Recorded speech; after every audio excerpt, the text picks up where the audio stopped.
Hello friends, Shashi Agrawal channel के अंदर मैं doctor Shashi Agrawal welcome you all. तो आज का जो हमारा टॉपिक है बहुत ही सिग्निफिकेंट है, इम्पोर्टेंट है। What are the factors which effect the choice of capital structure, और we could say what are the determinant of the capital structure, और we could say what are the factors which have influence on capital structure decision. ये जो topic है that is relevant for the student of financial management. उसी तरह ये जो topic है also relevant for the student of +2 commerce business studies. अगर आपको मेरा ये एफर्ट सही लगता है तो डू लाइक माय वीडियो, इसको शेयर कीजिए, कमेंट कीजिए और मेरे चैनल शशि अग्रवाल को सब्सक्राइब कीजिए। तो this is my app Edusum app, जिसको आप गूगल प्ले स्टोर से डाउनलोड कर सकते हो। ये जो ऐप है commerce, economics and management students को काफी सारा फ्री स्टडी मटेरियल और काफी सारे फ्री मॉक टेस्ट प्रोवाइड करती है।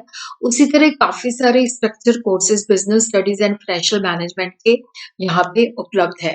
तो सबसे पहले हम देखते हैं कैपिटल स्ट्रक्चर का मतलब क्या है। उसके बाद हम देखेंगे कि व्हाट आर द फैक्टर्स जो कैपिटल स्ट्रक्चर डिसीजन को इफेक्ट करते हैं। अब देखो, कंपनी को अगर हमने रन करना है तो उसके लिए हमें फंड चाहिए होते हैं। From the very beginning promotion stage से लेके एंड तक वी रिक्वायर दी फंड्स, और फंड जो है सफिशिएंट होने चाहिए। कैपिटल रिक्वायरमेंट कितना है इसका एस्टिमेशन नेसेसरी है, एक्यूरेट होना चाहिए। पर सबसे ज्यादा इंपॉर्टेंट होता है फॉर्मेशन ऑफ कैपिटल स्ट्रक्चर, जिसके अंदर हम देखते हैं कि कितना हिस्सा डेट का है, कितना हिस्सा इक्विटी का है। तो कैपिटल स्ट्रक्चर जो होता है जिसके अंदर डेट और इक्विटी आ जाता है, तो ये परमानेंट फाइनेंसिंग के साथ रिलेट करता है।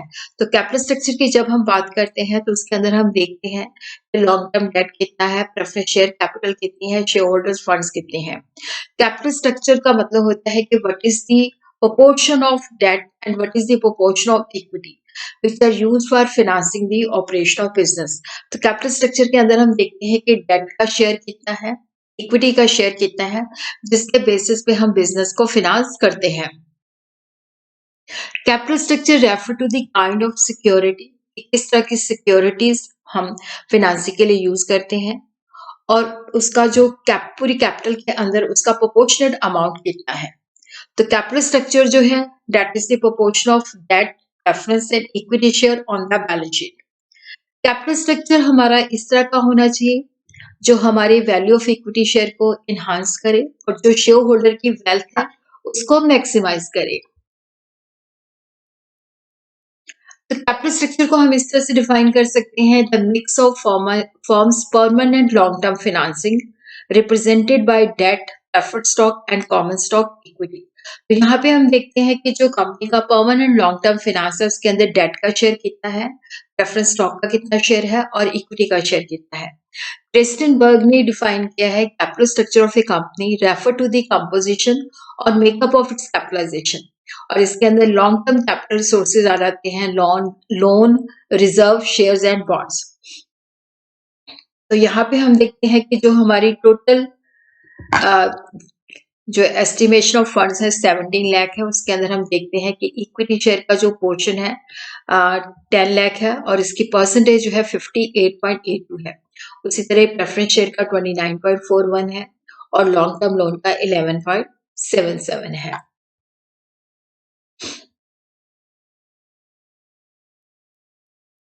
तो कैपिटल स्ट्रक्चर के अंदर जिसका मतलब होता है portion of debt and portion of equity, तो डेट और इक्विटी दोनों के अंदर जो है कॉस्ट और रिस्क की वजह से डिफरेंस होता है।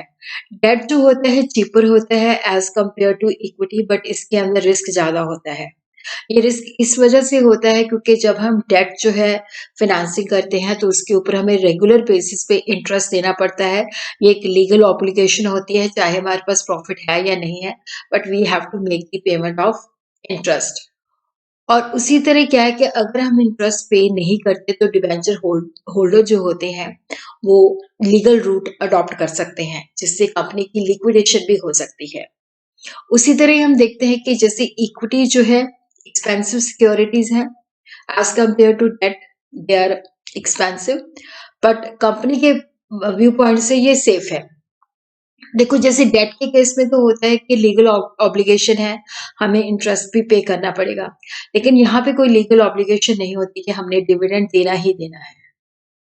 उसी तरह जो कैपिटल स्ट्रक्चर है, ये बिज़नेस की प्रॉफिटेबिलिटी और फाइनेंशियल रिस्क को इफ़ेक्ट करता है, क्योंकि अगर हमने ज़्यादा डेट लिया, तो फाइनेंशियल रिस्क बढ़ जाएगा। और उसी तरह क्या है कि बेस्ट कैपिटल स्ट्रक्चर वो होता है जिससे कॉस्ट जो होती है मिनिमाइज़ होती है, जो इक्विटी शेयर होल्डर होते हैं उनकी वैल्यू मैक्सिमाइज़ होती है और जिसकी वजह से इक्विटी शेयर की प्राइस में राइज़ होती है। तो कैपिटल स्ट्रक्चर हमारा इस तरह का हो सकता है कि हम सारा का सारा इक्विटी शेयर ले सकते हैं, या हम इक्विटी और प्रेफरेंस शेयर ले सकते हैं, या equity share capital and debenture या डेट हो सकता है, या equity share capital preference share and debenture हो सकता है। ऑप्टिमल कैपिटल स्ट्रक्चर वो होता है जहां पे हमारी weighted average cost of capital जो होती है मिनिमम होती है और फर्म की वैल्यू जो होती है मैक्सिमम होती है। और यहाँ पे हम इक्विटी और डेट का वो पोर्शन लेते हैं जिसके फर्म की वैल्यू मैक्सिमाइज हो जाए। तो जो ऑप्टिमम कैपिटल स्ट्रक्चर होता है वो कंपनी की वैल्यू को मैक्सिमाइज करता है, शेयर होल्डर की वेल्थ मैक्सिमाइज होती है और ओवरऑल कंपनी की जो कॉस्ट ऑफ कैपिटल है वो मिनिमाइज होती है। तो कैपिटल स्ट्रक्चर डिसीजन जो है बहुत ही इंपॉर्टेंट है, जिसके अंदर हमने डिजाइन करना होता है कि कितना हिस्सा डेट का रखना है, कितना हिस्सा इक्विटी का। तो we have to design appropriate capital structure जिससे हमारी वैल्यू ऑफ द फर्म जो है इंक्रीज हो और value of the equity share holder increase हो, ओवरऑल कॉस्ट मिनिमाइज हो जाए। तो हमने कैपिटल स्ट्रक्चर को इस ढंग से प्लान करना है कि जिसके अंदर क्या है कि हमारा जो डेट और इक्विटी का पोर्शन है वो डिजायरेबल होना चाहिए, अनडिजायरेबल नहीं होना चाहिए। So these are the factors, or we could say these are the determinants which affect the capital structure decision. Cash flow position. अब देखो यहाँ पे क्या है कि जो हमारा बिजनेस है क्या वो सफिशिएंट कैश इनफ्लो जनरेट कर रहा है। अगर फर्म जो है उसकी कैश फ्लो पोजीशन बड़ी स्ट्रांग है, कैश इनफ्लो स्टेबल है और सफिशिएंट है, तो उस सिचुएशन के अंदर कंपनी जो है ज्यादा डेट ले सकती है। अगर कंपनी को श्योरिटी है कि जो भी वो एक्टिविटीज करती है वहां से उनको सफिशिएंट कैश इनफ्लो जनरेट होता है। बट अगर कैश फ्लो पोजीशन टाइट है, शॉर्टेज है, तो डेफिनेटली उस सिचुएशन के अंदर डेट नहीं लेना चाहिए, उस सिचुएशन के अंदर लोन नहीं लेना चाहिए, डिबेंचर इशू नहीं करना चाहिए।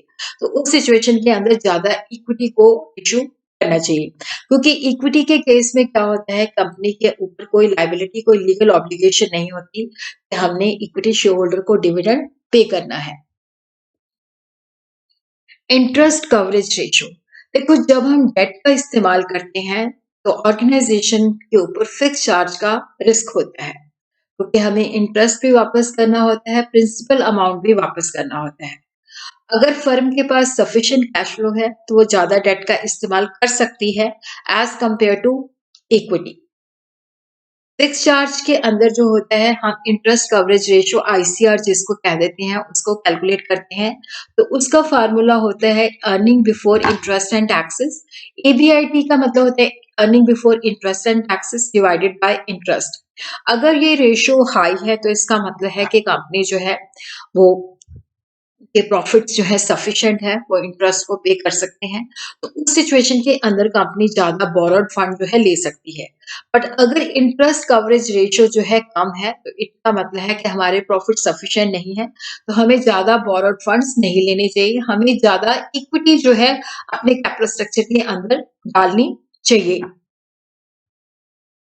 डेट सर्विस कवरेज रेशियो के अंदर जैसे इंटरेस्ट कवरेज रेशियो जो होता है कि हमने डेट के ऊपर इंटरेस्ट देना है, तो ये होता है कि ये जो रेशियो है return of interest as well as principal repayment को भी कंसिडर करता है। तो इसका जो फार्मूला है profit after tax depreciation interest non cash expenses return of divided by preference dividend plus interest plus repayment obligation. अगर ये रेशियो हाई है तो उस सिचुएशन के अंदर company could have more debt, but अगर ये रेशियो लो है तो उस सिचुएशन के अंदर डेट का इस्तेमाल कम से कम होना चाहिए और इक्विटी का इस्तेमाल ज्यादा होना चाहिए। फाइनेंशियल लेवरेज, देखो फाइनेंशियल लेवरेज को हम ट्रेडिंग ऑन इक्विटी भी कह देते हैं। जब हम long term fixed interest bearing debt और प्रेफरेंस शेयर कैपिटल को इक्विटी के साथ इस्तेमाल करते हैं then it is known as a trading on equity. और लॉन्ग टर्म डेट और प्रेफरेंस शेयर को जब हम यूज करते हैं इक्विटी शेयर के साथ तो इससे अर्निंग पर शेयर बढ़ जाती है। ये उसी सिचुएशन में होता है जब फर्म की जो रिटर्न होती है वो कॉस्ट ऑफ डेट से ज्यादा होती है। और उसी तरह ही देखो, अगर रिटर्न जो है कॉस्ट ऑफ डेट से कम है तो उस सिचुएशन के अंदर जो है डेट का इस्तेमाल नहीं होना चाहिए, क्योंकि लीवरेज जो है ये एडवर्सली भी काम करता है। तो उस सिचुएशन के अंदर अगर हमारी रिटर्न कम है और कॉस्ट ऑफ डेट ज्यादा है तो उस सिचुएशन के अंदर जो है डेट का इस्तेमाल नहीं होना चाहिए। Cost of capital, every rupee जो हम फर्म के अंदर इन्वेस्ट करते हैं उसकी कॉस्ट होती है। तो कॉस्ट ऑफ कैपिटल होती है minimum return which is expected bye it's supplier investor. तो जब हम कैपिटल स्ट्रक्चर को डिजाइन करते हैं तो हमारा जो एफर्ट होना चाहिए कि हमने ओवरऑल कॉस्ट ऑफ कैपिटल को मिनिमाइज करना है। और जो फर्म के पास जो फिनांस के सोर्सेज होते हैं, इक्विटी शेयर्स है, प्रेफरेंस शेयर्स है, डिबेंचर्स हैं, तो डेट जो है it is cheaper as compare to equity and preference. क्योंकि देखो, जो डेट के ऊपर इंटरेस्ट होता है उसको प्रॉफिट एंड लॉस की डेबिट साइड पे हम दिखाते हैं, जिससे हमारी टैक्स लायबिलिटी भी कम हो जाती है। और उसी तरह क्या होता है कि क्योंकि डेट के ऊपर इंटरेस्ट पे करना होता है जो कि कम होता है एज कम्पेयर टू डिविडेंड, और अर्निंग पर शेयर भी इनहांस हो जाती है। तो debt is cheaper as compare to equity and preference because of tax advantages due to the deductibility of interest. Preference share capital भी इक्विटी से ज्यादा चीपर है, क्योंकि यहाँ पे हमने फिक्स रेट ऑफ डिविडेंड देना होता है, इसके अंदर लेस रिस्क होता है।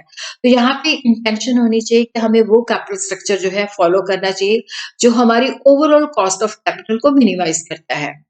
रिटर्न ऑन इन्वेस्टमेंट, अगर देखो जब हम कैपिटल स्ट्रक्चर को डिजाइन करते हैं तो उस वक्त हम देखते हैं कि हमारी रिटर्न ऑन इन्वेस्टमेंट कितनी है। अगर रिटर्न ऑन इन्वेस्टमेंट जो है रेट ऑफ इंटरेस्ट से ज्यादा है तो कंपनी अपनी कैपिटल स्ट्रक्चर के अंदर डेट को ज्यादा प्रेफर कर सकती है।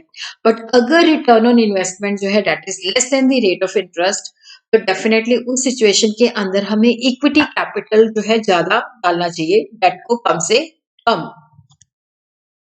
रिस्क कंसिडरेशन को भी हम ध्यान में रखते हैं।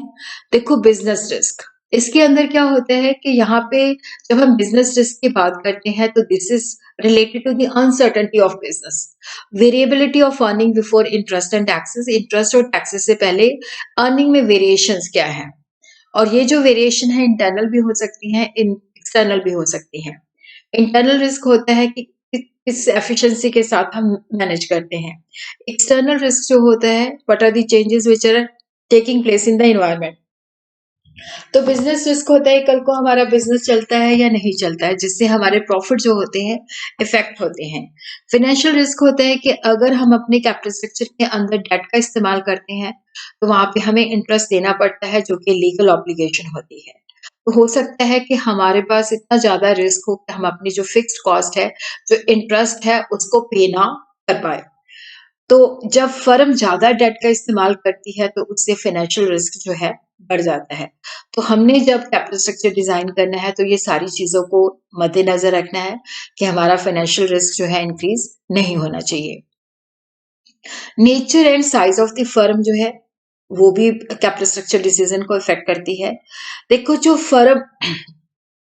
फर्म जो है क्रेडिट पे काम करती है, जिसकी सेल जो है स्टेबल नहीं है, तो उसको ज्यादा डेट का इस्तेमाल नहीं करना चाहिए।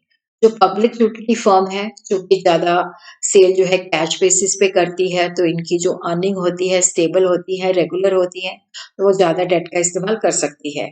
और स्मॉल कंपनी जो होती है, क्योंकि उनका बेस जो होता है स्मॉल होता है, तो वो ज्यादा डेट का इस्तेमाल नहीं कर सकती, तो उनको अपनी कैपिटल के ऊपर ज्यादा डिपेंड करना पड़ता है। और उसी तरह जो ऑर्गेनाइजेशन की अर्निंग स्टेबल नहीं होती, ग्रोथ फ्लक्चुएट करती है, तो उनको कम से कम जो है डेट का इस्तेमाल करना चाहिए। कंट्रोल, अगर हम कंट्रोल के व्यू पॉइंट से देखें तो डेट फिनेंसिंग रिकमेंड की जाती है। अगर हमने कंट्रोल जो है डिल्यूट नहीं करना, डिल्यूट का मतलब होता है कि कंट्रोल ज्यादा लोगों के हाथ में नहीं जाना, तो उस सिचुएशन के अंदर डेट की फिनेंसिंग ज्यादा प्रेफर की जाती है। अगर एक कंपनी को एडिशनल फंड चाहिए तो इंस्टेड वो इक्विटी शेयर नया इश्यू करे, तो वो क्या करती है, डेट का ज्यादा इस्तेमाल करती है, क्योंकि उस सिचुएशन के अंदर क्या होता है कि कंट्रोल जो होता है एग्जिस्टिंग शेयर होल्डर के हाथ में रहता है। बट अगर वो इक्विटी इश्यू करेगी फर्दर तो उनका कंट्रोल डिल्यूट हो जाएगा।